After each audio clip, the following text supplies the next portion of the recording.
Чи биднийг юу хийх гэж бодож байна? Миний таамаглаж байгаагаар та нар хүмүүсийг зардаг. Үгүй. Үгүй юу? Бид сэтгэл зардаг юм. Тийм үү? Яаж? Бид үйлчлүүлэгчийн амьдралд дүр бүтээдэг. Баярлалаа. Гэхдээ хүн хэн нэгнийг зүгээр л орлож чадахгүй шүү дээ.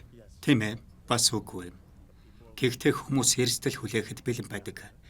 Жүжигчин, орлон тоглогч. Чи заавал тийм байх албагүй. Чи үйлчлүүлэгчийг дутуу зүйлтэйгээ холбогдоход нь туслах хэрэгтэй.